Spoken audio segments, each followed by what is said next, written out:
Him नदी या हिमानी या ग्लेशियर। हिम नदी, हिमानी या ग्लेशियर।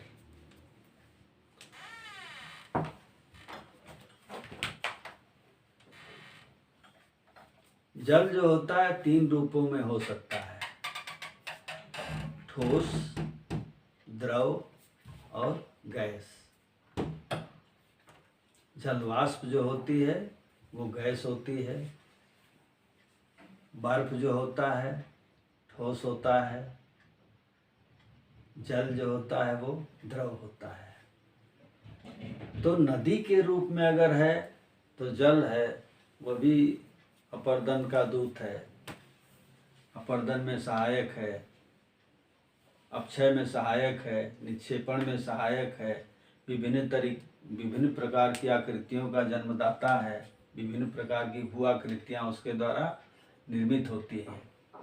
ठीक इसी तरह ऊंचे पर्वतीय भागों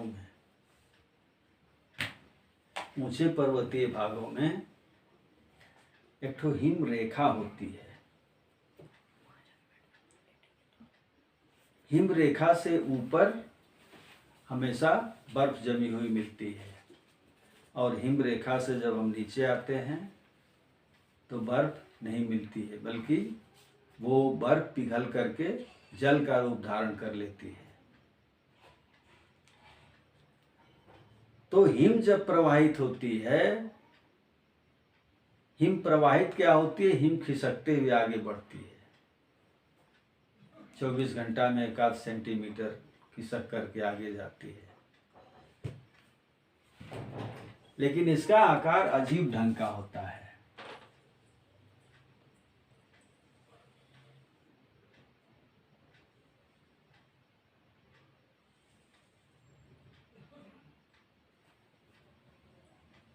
ये देखिए, एक हिमानी इधर से आ रही है, एक हिमानी इधर से आ रही है। ये हिमानियाँ हैं। इनका आकार क्या है? हम लोग की जैसे है, जीभ है, ठीक जीभ के आकार की हिमानियाँ होती हैं। ये आगे बढ़ती हैं, इनके किनारे किनारे हिमोड़ चलते हैं। जल में जो चलता है उसको जलोढ़ कहते हैं, और जो हिम में प्रवाहित होता है उसको हिमोड़ कहते हैं।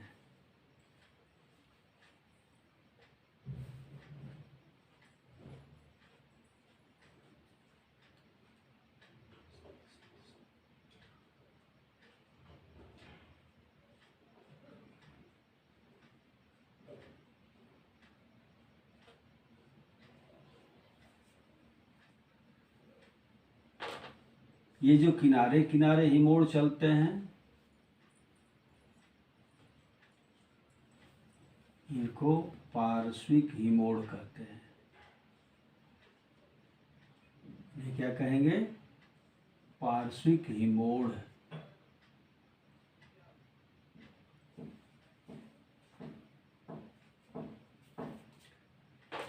ये जो बीच में हिमोड़ चल रहे हैं, इनको कहेंगे मध्यस्थ हिमोड़।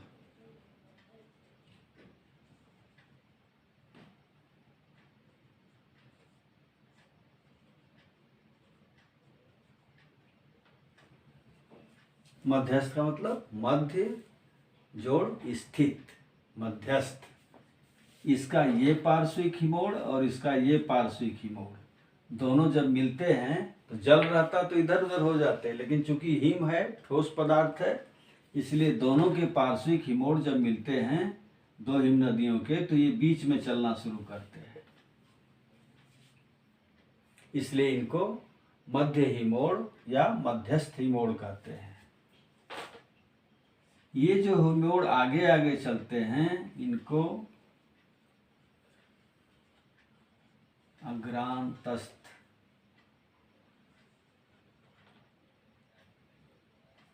इनको अग्रांतस्थ हिमोड़ कहते हैं। पार्श्विक हिमोड़, मध्यस्थ हिमोड़ और अग्रांतस्थ हिमोड़। ये हिमोड़ जो होते हैं यही अपर्दन के औजार होते हैं। इनमें पत्थरों के टुकड़े, लकड़ियों के टुकड़े सारे के सारे इसमें प्रवाहित होते रहते हैं।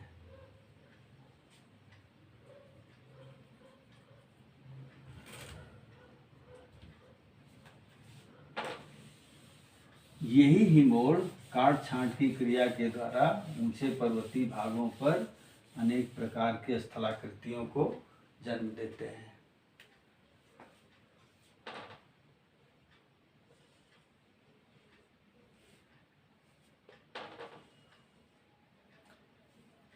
पहाड़ों पर बर्फ गिरती है, आती कहाँ से है?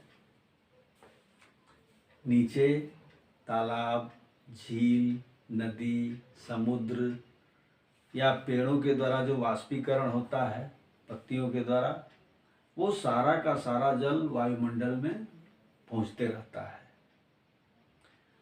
और ये वायुमंडल का जलवाष्प धीरे धीरे ऊपर जब उठती जाती है तो ऊपर उठते ये जो जल की नन्ही नन्ही बूंदें होती हैं,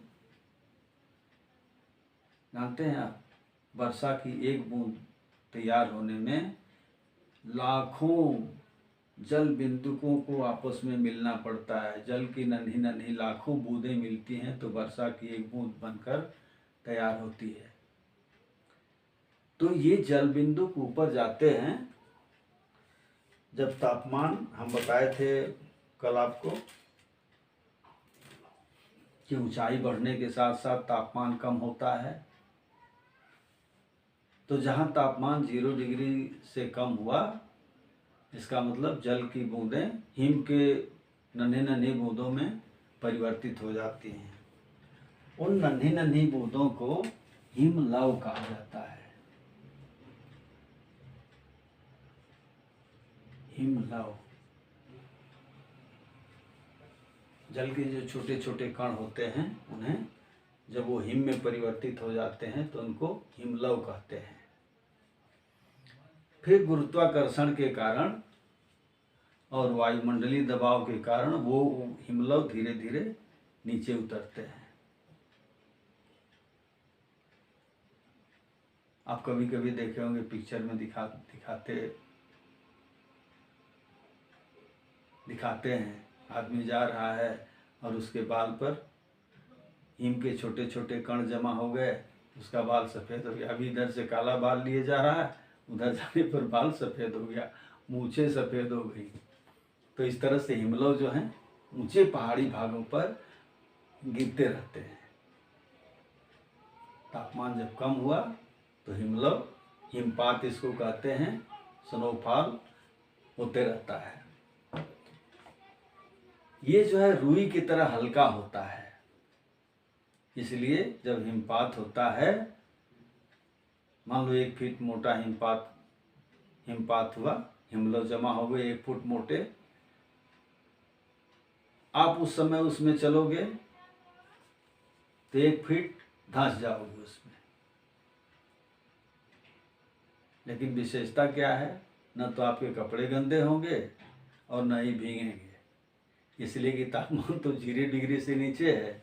हिम पिघलेगा तब न भीगोगे। इसका मतलब न तो कपड़े भीगेंगे, गीले होंगे, और न ही गंदे होंगे। उसमें किसी तरह की कोई मैल तो होती नहीं, कोई गंदगी तो होती नहीं है।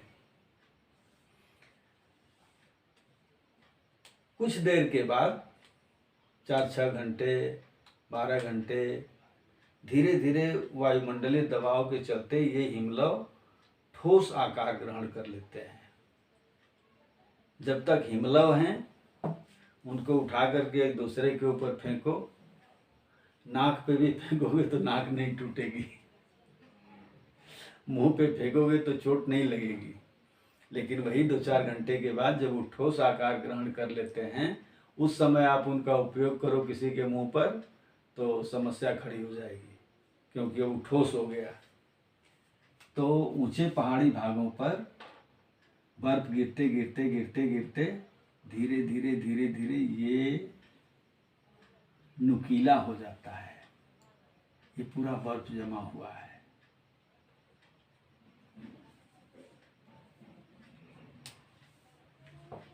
तो बर्फ जमा होने की एक सीमा है ना। जैसे बचपन में हम लोग क्या करते थे, पैर रख देते थे, उसके ऊपर बालू रखना शुरू करते थे, रखते रखते रखते एक स्थिति ऐसी आती थी कि चारों तरफ से बालू स्लिप करना शुरू कर देता, फिसलना शुरू कर देता था। तो ठीक ऐसे ही जब लास्ट पॉइंट आ जाता है तो हिम जो है चारों दिशाओं में फिसलना शुरू कर देती है।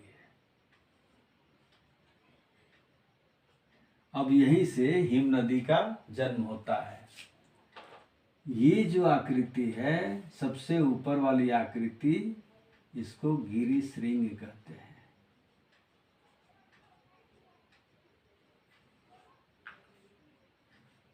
श्रृंग माने सींग, गिरि माने पर्वत।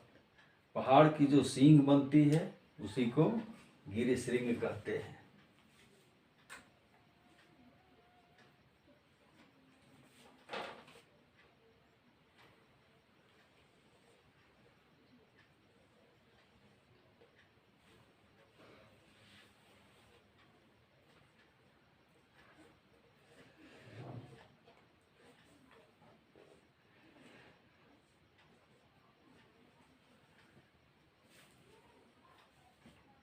अब ये जो हिम फिसल के आ रही है नीचे, तो नीचे ये जो घाटी है, पहले ये भी आकार की घाटी थी। नदी ने क्या किया था, भी आकार की घाटी बनाया था। और जब उन्हीं भी आकार की घाटियों में हिम प्रवाहित होने लगती है तो हिम नदी के साथ साथ चलने वाले उसके जो पार्श्विक हिमोड़ होते हैं वे इसको काटना शुरू कर देते हैं। पार्श्विक हिमोड़ इसको काटते हैं और काट काट करके इस घाटी का आकार कैसा बना देते हैं, अंग्रेजी के अक्षर यू की तरह। ये यू आकार की घाटी निर्मित हो जाती है। पहले जो भी आकार की घाटी थी, अब वो यू आकार की हो जाती है। ये बी वाला अक्षर खत्म।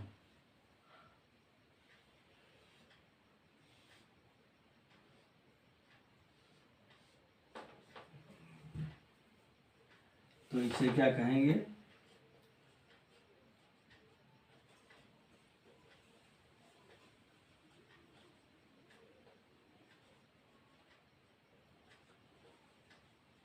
यू आकार की घाटी।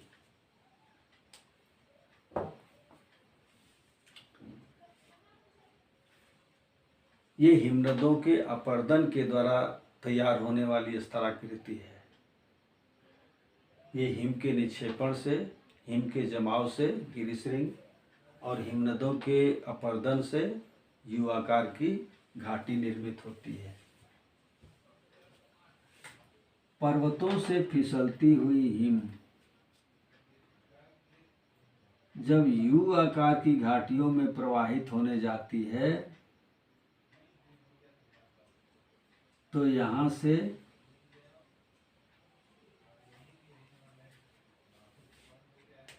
जब हिम रेखा खिसक के ऊपर चली जाती है तो बर्फ फिसलती हुई आती है, फिर जल में परिवर्तित हो जाती है और यहाँ से भी आकार की घाटियों के लास्ट सिरे से ये नीचे जल के रूप में गिरना शुरू हो जाती है। इसे जल प्रपात कहते हैं। ये क्या बन गया यहाँ, जल प्रपात।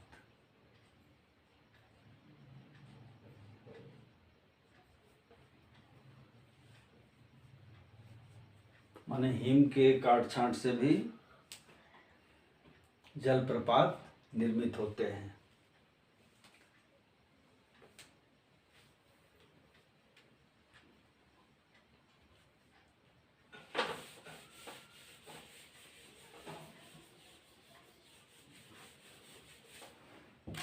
अब हम लोग आते हैं हिम रेखा से नीचे। मान लो ये मैदान है, यहाँ तक बर्फ आई प्रवाहित होते हुए, फिसलते हुए, फिर इसके बाद इधर जल बन करके जल के रूप में आगे प्रवाहित हो गई। किसी साल ठंड ज़्यादा पड़ी तो ये जो मलबा इधर से आ रहा है पहाड़ों से, ये मलबा आगे तक जमा हो जाता है। तो पत्थर की चट्टानें होती हैं, बड़ी बड़ी भी चट्टानें होती हैं, छोटी छोटी भी चट्टानें होती हैं, तो इस मैदान में ये जमा हो जाती है।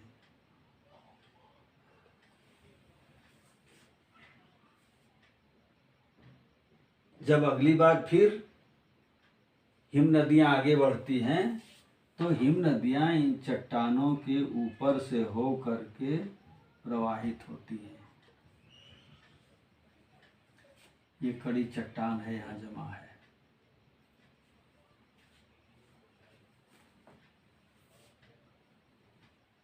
तो जो हिम नदियों के आगे आगे चलने वाले अग्रांतस्थ हिमोड़ हैं, वे उन चट्टानों के सामने वाले हिस्से को रगड़ते हैं, बालू पेपर से जैसे रगड़ा जाता है।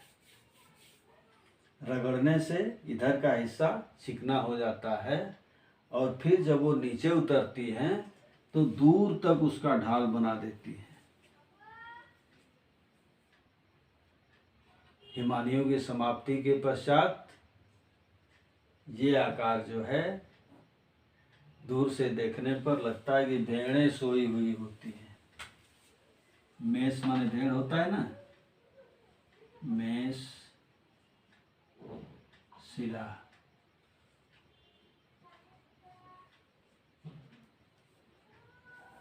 लगता है कि भेड़ें सोई हुई हैं, इसीलिए इनका नाम मेघशिला होता है। अब इन्हीं मैदानों में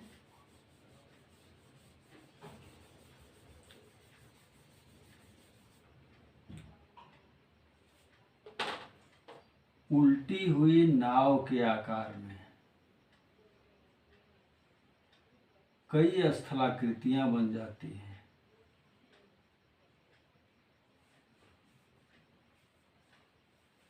दूर से देखने पर ये उल्टी आकार की नावों की तरह लगती है,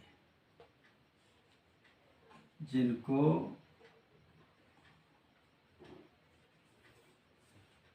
ड्रमलिन कहा जाता है। नदी की अंतिम अवस्था में डेल्टा बनता है और हिम नदी की अंतिम अवस्था में ड्रमलिन बनते हैं। डेल्टा का आकार त्रिभुज के आकार का, धनुष के आकार का या चिड़िया के पंजे की तरह होता है, जबकि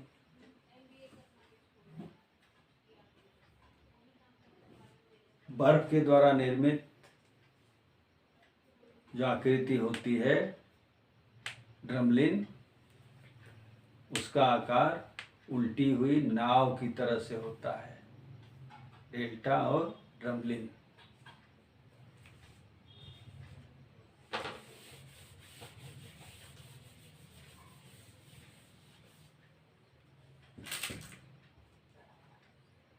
अब हम लोग देखेंगे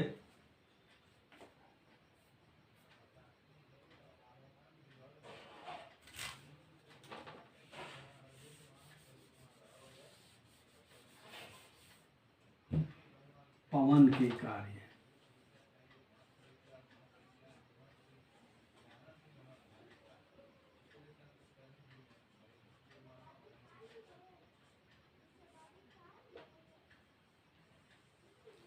बाबा रुक जाइए।